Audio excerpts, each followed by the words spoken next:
Қайырлы күн, құрметті көрермендер. Сіздермен бірге Тілдарын облыстық тілдерді оқыту орталығының оқытушысы Сайран Тұрсынбайқызы. Добрый день, уважаемые зрители!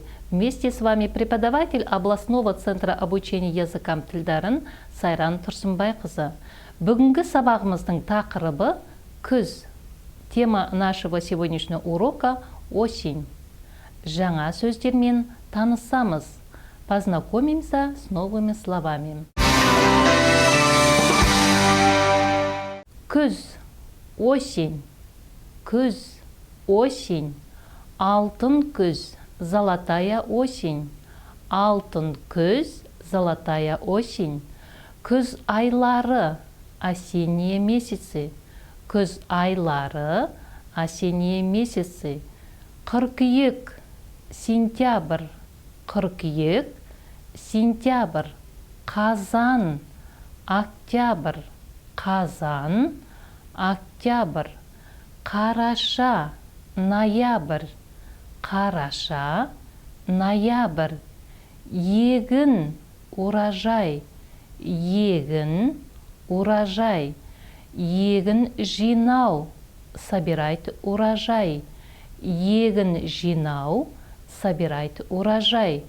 Дән, зерно, дән, зерно, бидай, пшеница, бидай, пшеница, киім, одежда, киім, одежда, күзгі киім, осенняя одежда, күзгі киім, осенняя одежда, бас киім, головной убор, бас киім, головной убор, күзгі бас киім, осенний головной убор, күзгі бас киім, осенний головной убор, аяқ киім, обувь, аяқ киім, обувь, күзгі аяқ киім, осенний обувь, күзгі аяқ киім, осенний обувь, жапырақ, лист,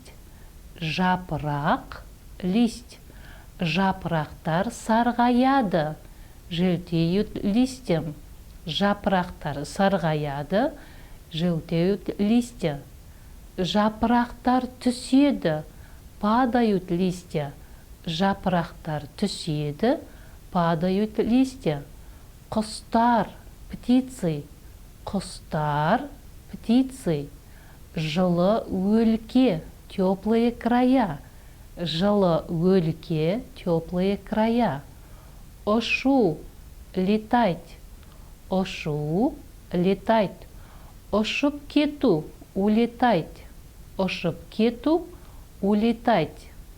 Енді осы тақырыпқа байланысты сұхбатты тыңдаңыздар. Теперь прослушайте, пожалуйста, диалог к новой теме. Лена, қалайсың? Лена, как дела? Сәлем, Андрей. Рахмет, жақсымын. Привет, Андрей. Спасибо, хорошо. Лена, күз тақырыбында қазақ тілінде сөйлем айтып көрейік. Лена, давай поговорим на казахском языке на тему осень. Керемет, сен баста. Отлично, ты начинай. Күз мезгілі маған қатты ұнайды. Себебі айнала әртүрлі түске боялады. Осень мне очень нравится, так как вокруг окрашивается в разные цвета. Күз айлары қыркүйек, қазан, қараша. Осенние месяцы сентябрь, октябрь, ноябрь. Күзде егін жинайды. Осенью собирают урожай. Жапырақтар сарғаяды, түседі. Листья желтеют, падают. Құстар жылы өлкеге ұшып кетеді. Птицы улетают в теплые края. Адамдар күзгі киімдерін киеді. Люди одевают осенние одежды. Я күзгі бас киім және аяқ киімдерін киеді. Да, одевают осенние головные уборы и обувь. Андрей, рахмет, маған ойын өте ұнады. Андрей, спасибо, игра мне очень понравилась. Саған да рахмет, тебе тоже спасибо. Осымен кезекті сабағымыз аяқталды. Келесі кездескенше. На этом очередной урок закончен. До следующей встречи.